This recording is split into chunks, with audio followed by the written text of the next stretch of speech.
조갑제 TV 시청자 여러분 안녕하십니까. 2023년 1월 28일 밤 11시 8분입니다. 10여 분 전에 이재명 더불어민주당 대표가 서울 서초구 서울중앙지검 청사에서 조사를 받고 나왔습니다. 약 12시간 만에 나온 겁니다. 이 대표는 기다리던 기자들 앞에서 이런 식으로 이야기했습니다. 수사가 아닌 정치를 하고 있었다. 진실을 조사하는 게 아니라 기소 목표로 조작한다는 느낌을 지울 수가 없다. 굳이 했던 질문 또 하고 제시한 자료 또 제시하고 질문을 이어가는 이런 행위야말로 국가 권력을 사유화하는 잘못된 행동이라 생각한다. 제게 주어진 소명에 충실하고 굳건하게 싸워 나가도록 하겠다. 늦은 시각에 관심 갖고 지켜봐 주시고 고생하신 지지자, 당원, 국민 여러분께 감사한다. 이렇게 이야기를 하면서 끝을 내고 돌아갔습니다. 그런데 이 발언이 들어갈 때의 발언하고 톤이 상당히 다릅니다. 들어갈 때는 이렇게 격한 말을 쏟아놓고 들어갔습니다. 뭐라고 했느냐. 윤석열 검사 독재 정권이 정적 제거를 위해서 국가 권력을 사유화한 최악의 현장입니다. 이제 이 나라가 검사에 의한, 검사를 위한 검사의 나라가 되어가고 있습니다. 권력자와 가까우면 어떤 죄도 면해주고 권력자에 대항하면 사법살인도 마다하지 않습니다. 국민 여러분, 겨울이 아무리 깊고 깊다 한들 봄을 이길 수는 없습니다. 아무리 권력이 크고 강하다고 해도 국민을 이길 수는 없습니다. 이렇게 살벌하게 이야기했는데 나와서 한다는 이야기가 상당히 온순해졌습니다. 원래 검찰 조사를 이렇게 12시간 받으면은 영혼이 탈탈 털리는 기분이 듭니다. 더구나 이재명 씨는 변호사임에도 불구하고 사실상 진술 거부를 했습니다. 미리 33쪽의 진술서를 만들어 가지고 가서 딱 내어놓고 요 범위 안에서 말한다. 이 진술서로 가름한다. 이렇게 함으로써 질문만 있고 답변은 진술서로 가름한다. 이렇게 적혀 있을 겁니다. 그러니까 진술조서가 매우 짧다고 봅니다. 그러나 질문에 상당한 정보가 있을 것이라고 생각합니다. 그런데 나와서 한다는 이야기가 들어갈 때는 이렇게 막 정적 제거다. 권력의 사유화다. 뭐 이렇게 이야기하더니 나와서 한다는 이야기가 권력의 사유화를 설명을 하면서 요렇게 표현을 했습니다. 굳이 했던 질문 또 하고 제시한 자료 또 제시하고 질문을 이어가는 이런 행위야말로 국가 권력을 사유화하는 잘못된 행동이라고 생각한다. 검찰이 국가 권력을 사유화한다면 이 큰일인데 그 큰일의 근거가 조사하는데 굳이 했던 질문 또 하고 제시한 자료 또 제시하고 질문을 이어가는 이런 행위가 바로 국가 권력의 사유화입니다. 이재명 씨는 이 정도로밖에 생각하지 않습니다. 국가 권력의 사유화라고 하면은 검찰이 말하자면 일종의 쿠데타를 일으킨다는 뜻인데 가만 보니까 질문을 아주 성실하고 집요하게 한 게 국가 권력의 사유화랍니다. 그러니까 이재명의 사고방식을 알 수가 있습니다. 자기한테 불리한 법적 제재를 가하는 사람은 그 누구도 국가 권력을 사유화하는 거니까 그것은 받아들일 수 없고 지킬 필요도 없고 무시하면 된다. 이런 오만불손한 갑질 생각을 하고 있음을 스스로 고백을 했는데 정적 제거를 위한 탄압적 수사면은 나오자마자 일장 연설을 해야죠. 오늘 들어가서 검사를 혼냈다든지 아니 정적 제거를 위한 수사를 하는데 어떻게 침묵을 할 수가 있습니까? 입을 닫을 수가 있습니까? 한번 생각해 보십시오. 변호사가 진술 거부하는 거 봤습니까? 그리고 이 사람이 지금 군소정당의 대표가 아닙니다. 사실상 국회를 장악한 준여당입니다. 준여당의 대표가 검사 질문에 입을 닫고 미리 써온 일방적으로 일종의 이건 변론문이죠. 그걸 갖다 대놓고 이 진술서에 가름합니다 이래버리면은 졌다는 것 아닙니까? 질문이 너무나 날카롭게 들어오니까 여기에 잘못 입을 뗐다가는 말려버린다 해서 질문에 구애받지 않고 미리 써온 걸로 가름한다고 하니까 완전히 동문서답이 됐을 겁니다. 동문서답이 됐는데 아마도 제 추측으로는 영혼이 탈탈 틀리는 기분이 들었을 것이라고 생각하는데, 검사가 준비한 질문은 다 근거가 있고 증언이 있는 구체성을 띄었을 텐데 답변은 아마 애매모호하게 총론적으로 했을 것이 틀림없습니다. 질문의 방향은 첫째, 대장동 개발을 설계를 할 때 그 설계 최종 결재자가 이재명인데 어떻게 이렇게 민간업자들에게 유리하도록 해주었느냐, 거기에 따른 일련의 정보를 왜 이 업자들에게 미리 알려주었느냐, 특히 어마어마한 이득이 예상되는데 왜 초과 이익이 생겼을 때 환수하는 조항 그거 하나 넣지 않았느냐. 여기에 대해서 유동규는 당신의 분신이라고 볼 수 있는, 그러니까 업자와 이재명 사이에서 그 일종의 연락관을 했던 유동규는 이런 식으로 지금 증언을 하고 있다. 그리고 실무를 맡았던 정민용 전략팀장은 이런 이야기를 하고 있는데 어떻게 생각합니까? 이렇게 물었을 겁니다. 이런 식으로 물었을 겁니다. 또는 서류를 갖다 대놓고 이재명 성남시장 이름으로 이렇게 결재가 나와 있는데 이런 결재를 어떻게 할 수가 있었습니까? 이것은 성남시에 수천억의 손해를 끼치는데 이거 업무상 배임에 해당한다고 보지 않습니까? 뭐 이런 등등 물었을 겁니다. 서류로. 그리고 유동규, 남욱, 정민용 등등 지금 검찰의 협조적인 사람들의 증언 또는 증거 이런 걸 들이대 놓고 왜 설계부터 당신이 직접 개입해가지고 민간업자들 위주로 해 주었느냐, 이걸 심하게 따졌을 것입니다.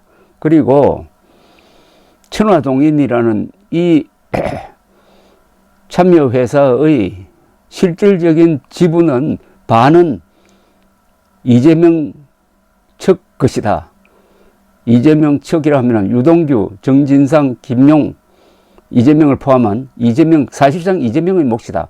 428억 원이라는 이야기가 이렇게 해서 나왔다. 그리고 김용이 받은 8억 원이 넘는 불법 선거자금, 이것을 당신이 그 일부를 받았느냐 안 받았느냐. 그러니까 정진상, 김용의 공소장 그리고 그 돈의 흐름 이런 걸 가지고 집요하게 물었을 것으로 보입니다. 거기에 어떤 답변을 했느냐 하면은 총론적인 미리 서간 진술서에 가름한다 이런 식으로 답변을 했는데, 그러니까 답변이 매우 짧았을 것으로 보입니다. 그러니까 질문은 길고 답변은 짧았다. 수사가 끝나고, 즉 신문이 끝나고 나서 상당히 그 검토하는 시간이 길어지는데 보통 저런 것은 정확하게 적혀 있는지 몇 시간을 두고 검토를 하는데 한 2시간 정도 검토하고 나왔어요. 그만큼 발언이 짧았다는 겁니다. 그러니까 이재명의 발언이 진술서에 가름합니다 이렇게 적혀 있으니까 진술조서가 상당히 짧았다는 겁니다. 질문은 길고 답변은 짧았다 이런 거죠. 그게 조사받는 사람 입장에서는 편하지만 나중에 재판에 넘어가면은 이게 결정적으로 불리하죠. 결정적으로 불리합니다. 그래서 나와서 한다는 이야기가 진실을 조사하는 게 아니라 기소를 목표로 조작한다는 느낌을 지울 수가 없다. 굳이 했던 질문 또 하고 제시한 자료 또 제시하고 질문을 이어가는 이런 행위야말로, 아니 답변을 그런 식으로 무성의하게 하니까 이런 방향으로 묻고 저런 방향으로 물어가지고 질문에 상당한 의미를 두었다는 겁니다. 그 질문에 상당한 증언을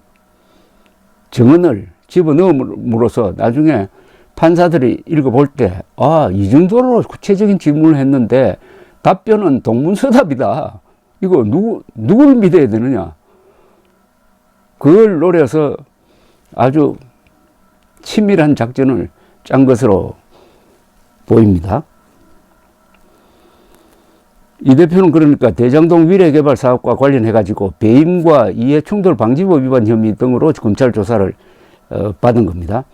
검찰은 추가 조사 필요성이 있다면서 이 대표 측에 2차 출석 조사를 요구를 했는데 박성준 민주당 대변인은 반복적인 질의와 자료 제시, 의견에 대한 의견을 묻는 행위, 자료를 낭독하는 행위 등이 야간 조사 제한 시간인 밤 9시까지 계속됐다면서 이 대표 측의 잇따른 항의에도 검찰은 고의 지연 작전을 계속했다라고 했습니다. 아마 2차 조사에 협조하지 않을 것으로 보입니다. 검찰은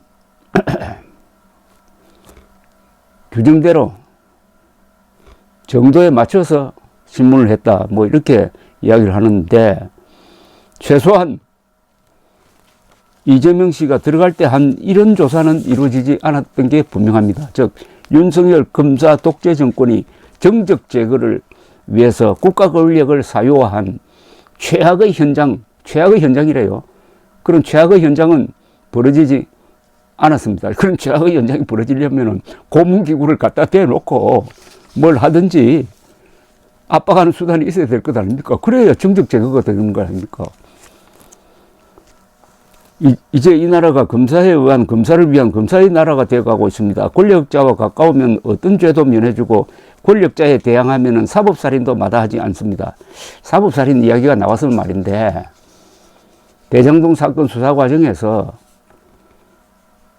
이재명과 가까운 사람들이 극단적 선택을 한 거, 특히 김문기 같은 사람은 어떻게 됩니까? 이거야말로 사법살인에 해당하지 않습니까? 다만 이 경우에 사법살인은 검찰이 한 게 아니고 어떤 분위기, 그 어떤 공기 이런 게 그 사람으로부터 생명을 뺏어가도록 극단적 선택을 하도록 몰아붙인 여기에 이재명의 책임이 없습니까? 그리고 이재명 당시 대통령 후보는 윤석열 검찰총장이 떠난 이후의 김오수 검찰총장이 지휘하는 그 대장동 수사로부터 많은 보호를 받았지 않습니까? 우선 소환 조사를 안 했잖아요.